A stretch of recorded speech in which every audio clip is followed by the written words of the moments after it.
Yeah, it goes, everybody, because they will continue on with a game called The Devil's Whisper. Let's see. What if, what if I remember this part where Claire was like, at that moment was this surrender. Because remember the part where Claire was like, hello there, rope. And we took a deep breath, but nope, let's see what happens if I surrender. Actions will have consequences.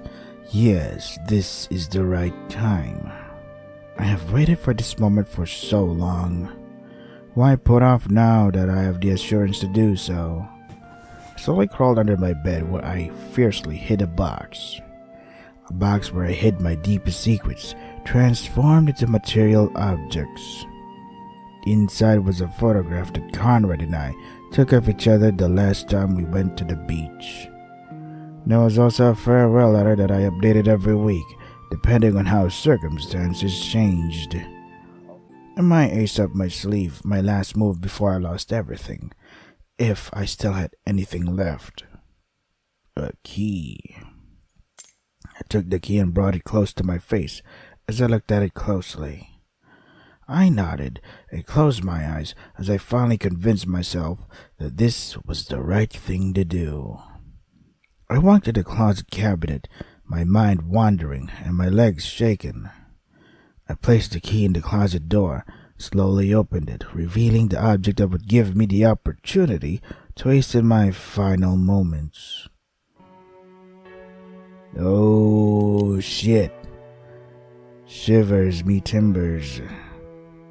A rope that I had hung for years, knowing that at any moment I would need to use it. I grabbed the rope with both hands and stopped to think for a few seconds about what I was doing. Holy shit. I know that if I told anyone about this, that person would have gone to great lengths to prevent me from committing the act that I was planning. Okay. Stop apologizing and pay more attention to your clumsy acts. Please.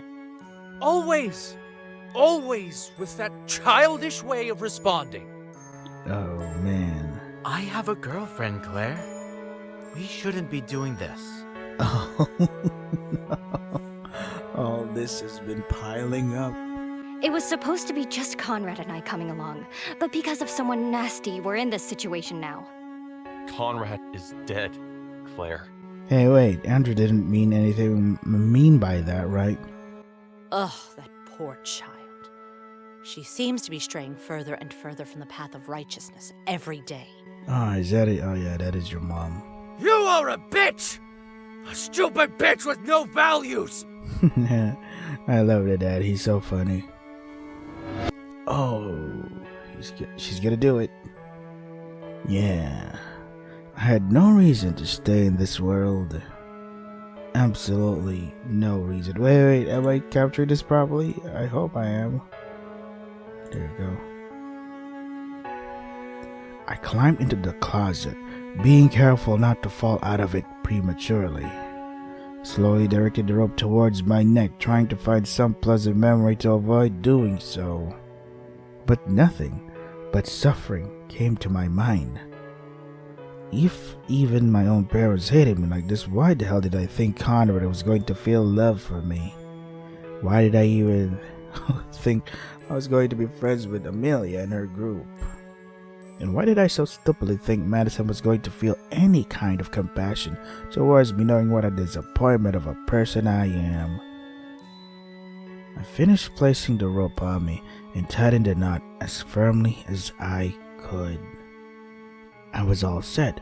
One move and it would be all over in a matter of seconds. ... I took one foot out of the closet, holding my breath to avoid shedding one more tear. I waited a few seconds to say goodbye to those I considered moderately important in my life.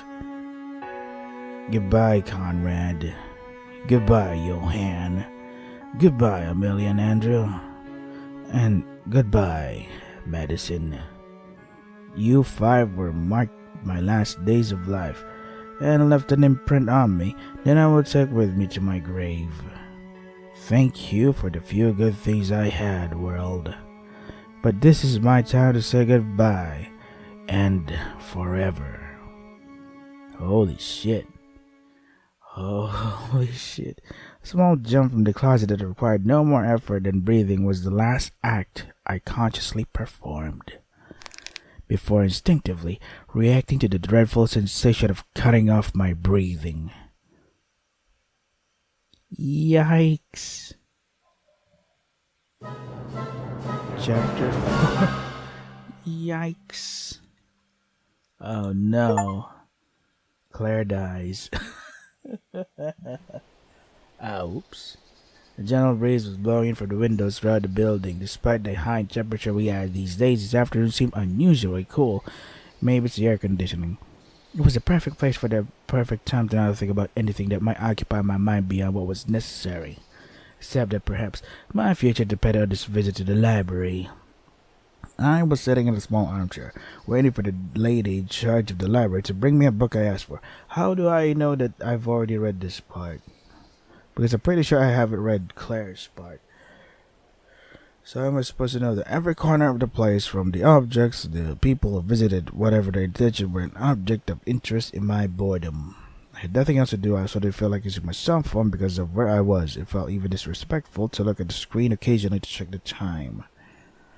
I was beginning to get desperate when I saw the lady from earlier peeking up from one of the aisles. Sorry. Yeah, I've seen this before.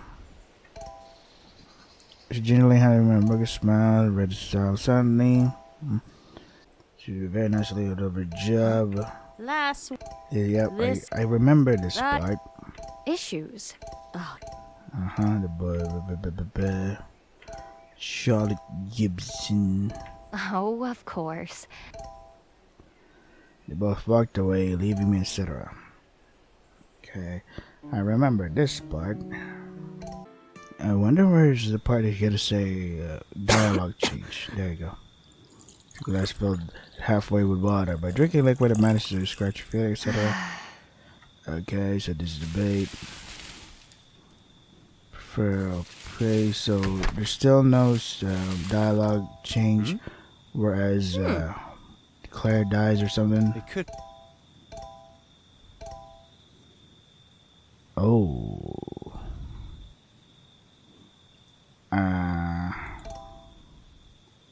Maybe. I don't give a damn what happens to Claire.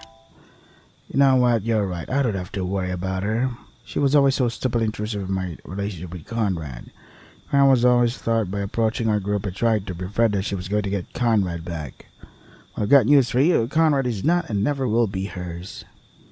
Pretty sad that's in a very literal way, isn't it? Huh? You know, Conrad's not coming back, so... well...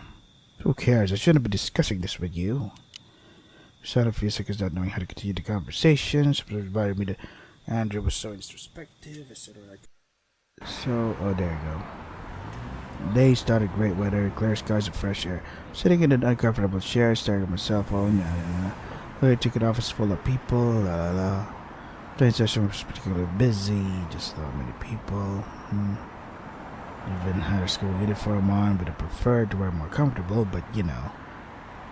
After spending several minutes, when I started to get a funny stuff from my face, Andrew arrived, brightening the situation with his mere presence. As he approached me, he waved a smile and shook the hand in which he was holding the tickets. You got it. Dude, what about Claire? Train. But what about Claire? Yeah. Looks like it. Come on. I squeezed his ticket style as we approached the doors.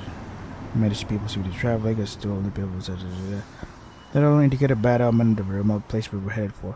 So nobody gave a shit about Claire. Wait a second, what if I gave a shit? Maybe I don't hate her as much anymore. I felt apprehensive and don't care because I think I learned my lesson. I used to make a deal. Serve for it. Forgot about myself. I was told you that the relationship had no future, so you're partly right. So let's start from scratch. We had agreed that everything's going to be different. Things changed at that point. Like, who would have guessed that? It'll be the last day of his life.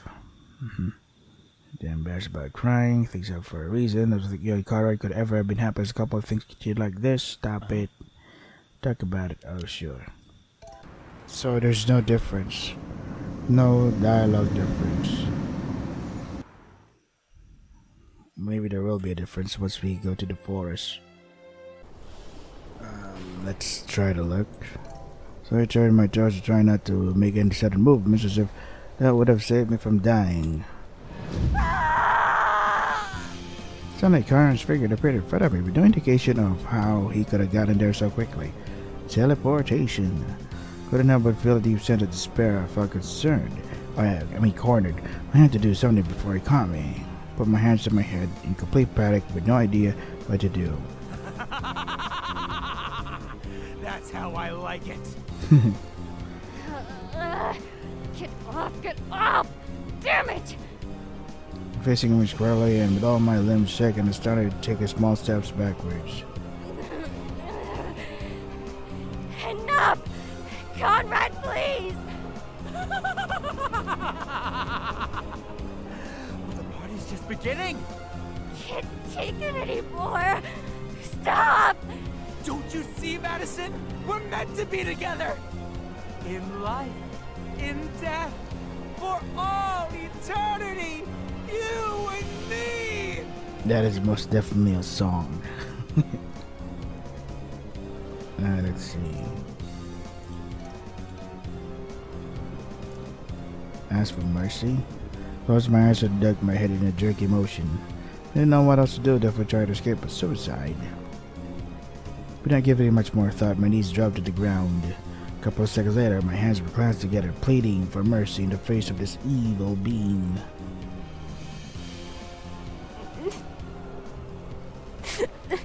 I know you wouldn't do this. I beg for your mercy, although whatever you tell me, don't kill me, please. I want to live, Conrad. Silence that lasted several minutes passed in just a few seconds for me. I was still afraid, but I also knew that no matter what I did, my life depended on what this being had in store for me. So I just stayed in the same position, waiting for an answer that would give me a hint that my life would be spared.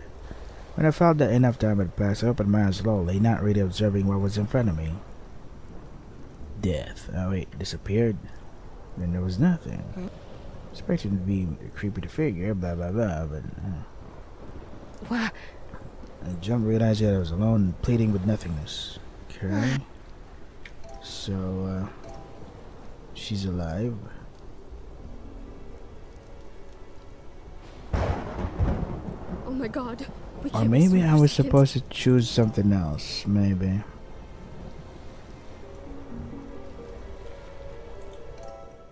If I load it here.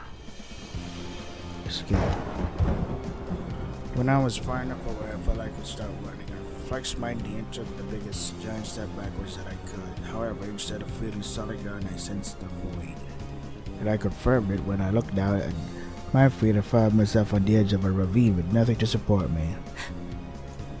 Oh, is this where Madison dies, or did she escape?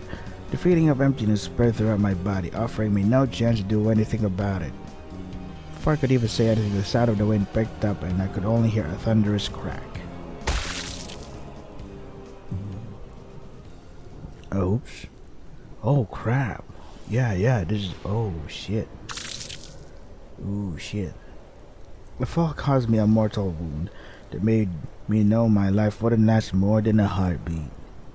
My head exploded. My viscera scattered everywhere, but I still have the consciousness to monologue. And only I had a few seconds of consciousness.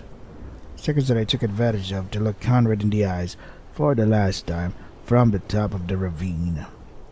For I understood why it was called the Forest of Sorrowful Souls. Yikes. As if my misfortune hadn't been enough, not even that wish could be granted to me. Only a rare pile of dust, strangely noticeable from my position from below the ravine, is what I saw. But that was all I needed. I knew that what I saw wasn't real. That wasn't the real Conrad. None of it was real. Except my death. Yikes. For Madison dies. Now, oops. Sorry about that. It had to be done. Like I said, Oh my God. We know this. Let me just do. Okay.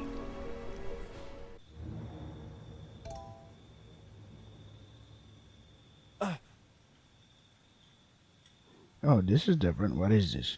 My surprise, without me having taken a single step, I had arrived at a completely different place. I was in a dark room in a house like another. Trying to find someone sure, but I was alone with no one to give me any clue as to what was going on. If I was confused before, now I was much worse. Despite thought there was nothing wrong with me, I noticed a cabinet with a very unusual object in the room. There you go. The open closet doors revealed a rope hanging in a very specific way. This could only indicate one thing, and I was afraid it was true.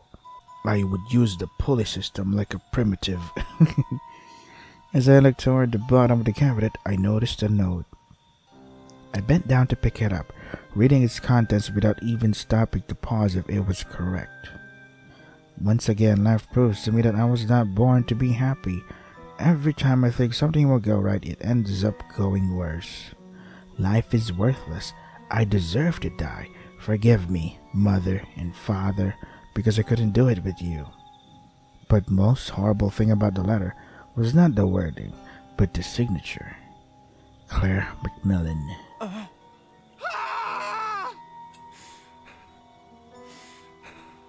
Claire, my God. What the hell does this all mean? It's obvious, but you just don't want to say it. This was horrible, atrocious, and cruel. Why do I have to see this? Why do I have to witness something so horrible? I couldn't describe the sensation. It was like feeling I had an intense physical discomfort. I didn't want to run away. I just wanted it all to be over. This was too much for me. I brought my hands to my head, trying to hold back the nausea and taking deep breaths. But every second that passed was worse than the last. If I continued like this, it wouldn't be long before I would lose consciousness. Finally understood what was happening. I was seeing the death of my friends in person. I didn't want to think about who the next person would be, even though I knew who it might be. Now I felt a breeze around me. The smell changed again. I could feel something different. It was like a feeling of anger, of evil, of rage. I was so afraid to open my eyes. I didn't want to be confronted again with the horrible image of someone dead. I really didn't want to. And I made up my mind to simply wait for all of it to be over, no matter how much time passed. I would just stand there, praying that I wouldn't find a body. Had it not been for a familiar voice next to me. No, Andrew, no! A wail from someone I loved very much came to my ears as a trigger to open my eyes. Before me, I could only appreciate the cruelest image I had ever seen in my whole life. Oh, yeah. Madison? A cold sensation invaded my whole body. This can't be true. Madison can't be dead. She's my sister, my support, my friend, my bestie. I knelt down slowly, trying to get closer to her. Her face looked frightened, as if she had suffered a lot before she died. My sister, this can't. Oh God, no, please. I took Madison in my arms, resting her head in my hand as I gazed at her face. My mind was a scroll of emotions. Sadness, anger, confusion, anguish, despair, anxiety. I would have accepted it all before this. I would have accepted my own death before I felt this in my soul. Nothing and no one could reach out to me. Once again I had lost an important loved one. Once again I had lost a reason to stay in this world. Wait, Mom's here? No! Madison! My girl! In my mind echoed my mother's anguished voice lamenting Madison's death. I hugged Madison with all my strength, trying to melt her body to mine. This pain was deep in my soul and the most intense, the most cruel and most primal of my emotions. Sorry I did that. The choices I did made it this way. I heard footsteps approaching me. Someone was walking with all the calmness in the world to where I was. I waited for the footsteps to stop, listening to them with increasing intensity the more time passed. Who could it be? Who the hell couldn't leave me alone even in a moment of pain? When I felt the footsteps stop and the presence was close enough, I opened my eyes. With my head bent down and my eyelids slowly opening, I slowly raised my head until I reached his face. It's that guy. You asshole.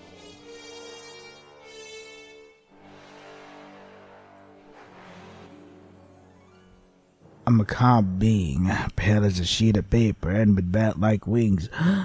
Batman? It was strange, completely out of place. It was as if seeing something I wasn't supposed to see, as if I had crossed over to a place far away from my world.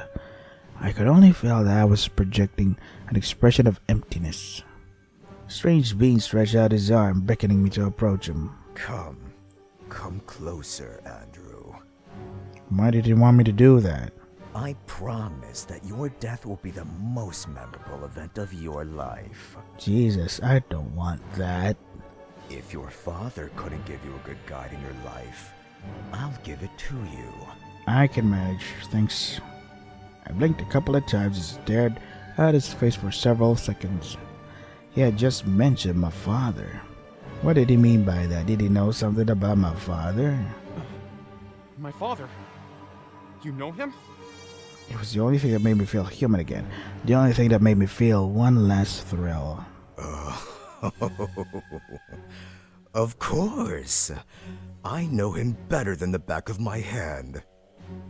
The being placed one of his hands on my shoulder, which prompted me to stand up to move closer to him. Go on. Don't be afraid. I'm like your spiritual guide. This sounds familiar. His spiritual guides had demon wings. Sure. Way to blow your cover, asshole. Are we going to that other dimension again? He grabbed my jaw tightly with his right hand, lifting my body with his right arm. In his left hand, I observed pointed claws reaching towards my eyes. Yes, this was the end of me. Yikes.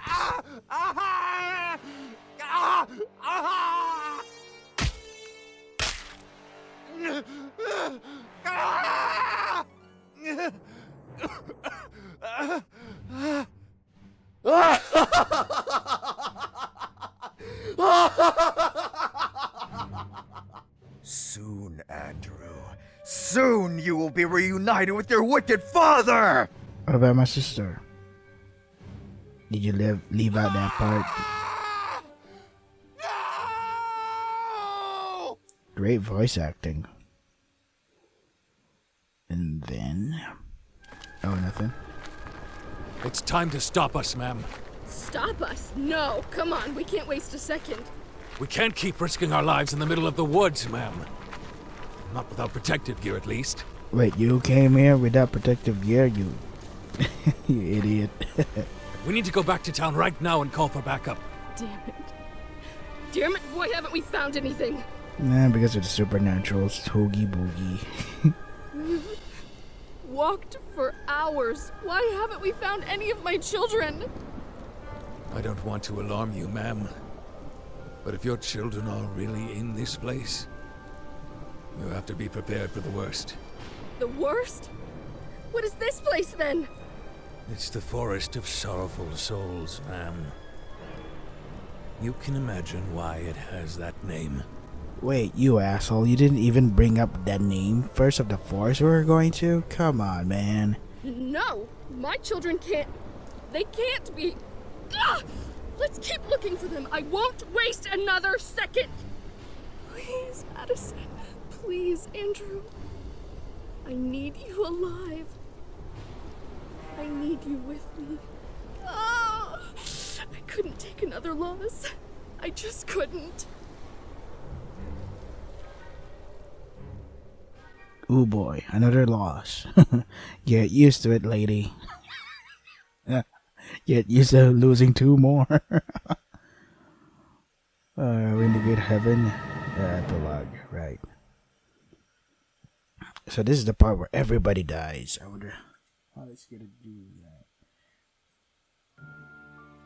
Let's see. After going for a rescue team and requesting police backup, Mrs. Matthews and Officer Black went deep into the forest. It was an expedition that took numerous hours, but they finally found something. The lifeless body of Medicine Matthews, with multiple injuries from falling down a ravine, was one of the gruesome scenarios they would encounter. However, the investigation could not stop there, knowing that there were still students whose whereabouts were unknown. A strange folder along with a note written by Ronald Hammerson before his death was the only clue that could help shed light on the mystery surrounding this nightmare. One assumed that things would be clarified. The reality is that no one was able to explain what really happened. Perhaps even that clue is not enough to understand in depth what happened that fateful night. And there was not much work with either, since there were no survivors or witnesses to the tragedy. Connecting one piece to another was almost impossible. The truth behind the force of sorrowful souls would remain simply an unsolved mystery. Shut the fuck up, motorcycle.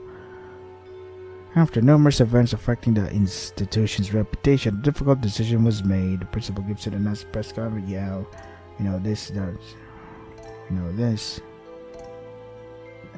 We know it. There you go. But in addition to these strange occurrences throughout the city, a much greater gossip made a scandal among the population. After the mysterious disappearance of Sarah and Anthony McMillan's daughter, one person rose up against them and accused them of being the perpetrators of her death. Johann, a butler and chauffeur for the McMillan household, sued them for psychological and physical abuse of the younger Claire. Although at first it seemed like just rumors for no apparent reason, gradually more and more people learned of Claire's and McMillan's disappearance and joined the cause. An investigation at the McMillan household led to the discovery of Claire's body, which immediately caused Mr. and Mrs. McMillan to lose all credibility. Their careers took a nosedive and they were arrested for the crimes they were accused of.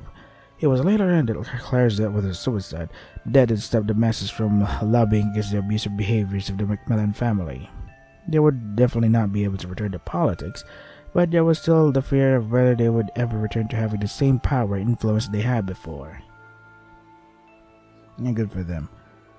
The news that Conrad Lawson's death had a devastating effect on the boy's parents. As he was the second child of the couple to die tragically, the psychological consequences would not be easy to mend. Even if that had been directly caused by them, guilt invaded both parents for having neglected their children. All they had left of Conrad were the few memories of when they were a happy family. Perhaps the boy's now abandoned apartment was a good starting point to rebuild those memories and start from scratch. And did you really have to use your did you really have to lose your son in order for this to start from scratch? God damn. Only time will tell if they will be able to come together again to face the immense emotional burden that lies ahead. Although the nightmare in the woods was over, a much worse one loomed for Mrs. Matthews. After finding Madison's body, a deep and despairing sadness made her mother collapse, preventing her from continuing her mission to find her son. However, the situation only worsened when days later, the body of Andrew Matthews was also found. Mrs. Matthews sank into a deep depression after losing not only her husband but both of her children. Life was giving that woman the toughest test she could ever face. Was her life really worth living after losing this entire family in such grotesque ways? What was definite was that she would need professional help if she wanted to move forward. Perhaps time could help her overcome the horrors of the past and have a life again where memories cause nostalgia and not just pain. The reason why I'm giggling is because all of this happened because of my decision making. I'm terrible. After long days of searching for Amelia's whereabouts, the police finally managed to find something. Amelia's body was found in a decomposed state in a Ricerfield sewer pipe. The news was devastating for her parents, who had believed that reason would represent a better life for their family, never imagined what fate had in store for them. Police never explained the real motives behind Amelia's death. To date, several lines of investigation are being pursued, but everything points to the fact that she was being hunted by someone who either drove her or directly caused it. Shouldn't it be being hunted? Will the truth ever be discovered? Nope, everybody's dead. Throughout Ricerfield was the spread of urban legend of a group of students who confronted the very successful successor of Lucifer. There are multiple variations of the story, some saying it was a friendship ritual, others saying they were friends who ventured into the forest out of curiosity. What is certain, however, is that none of the people who tell the legend really know what these students had to face. The most horrifying part is knowing that each one of those students was doomed to die since the moment they were dragged to be part of a curse against their will. At the end of the story, the biggest question that remains is whether things could have been different if they had made different choices. We may never know, but what we do know is that this curse was the cause of a group of people who, not even imagining it, were facing the event that would have the greatest impact on their lives. Oops, my bad. That's my fault. Okay, how do I get the other endings? So this is the part where everybody dies. The next part was who was the only one that died? Amelia was next to be dead. So what would happen if everybody's alive? Ending rank F. Ending rank F. So what if everybody lived? Yeah. Or what if there was let's see. So we're done. Madison lived. Claire, but what if Madison lived and Claire dies? What would happen if that were the case? No, this is different. As soon as Madison was rescued from the forest, she and her mother continued to search for Andrew for several hours. However, despite the passage of days, they never managed to find a clue to Andrew's whereabouts. It was a long time before his body was found dismembered and eyeless in the depths of the broken field river. Mother and daughter would have to face the death of a loved one. What was certain was that they would need professional help if they were to overcome the horrors of the past. Difficult times were ahead for both of them, but they knew that together they could face the hard test to which life had subjected their family. As for Madison, she found the courage in herself to go to Conrad's grave. Although she thought the emotional burden would be too heavy, in the end, it was even liberating for her. Perhaps it served as a farewell after the unfortunate events they both faced.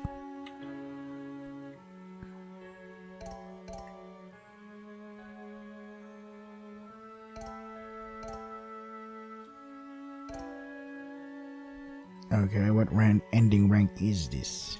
Because previously we had ending rank E and then ending rank F, and then what about this one?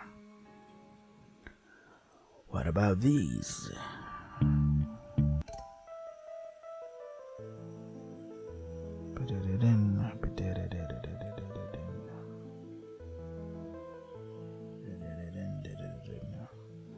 Yeah, we get it, dude. Ending rank E. Oh, okay. So, I guess the next thing we can do, next video, is have everybody survive, because previously we had ending rank E, and then a little while ago we had ending rank F. But now that Claire and Amelia are both dead, we are back to rank E. So I guess depending on how many people survive is dependent on the rank. Oh yeah, how many people survive is what the rank will get. So yeah. So this is the Devil's Whisper. Next time we will have everybody survive. If you want to try the game for yourselves, the links are in the description. That is all for today. Stay safe and take care of yourselves.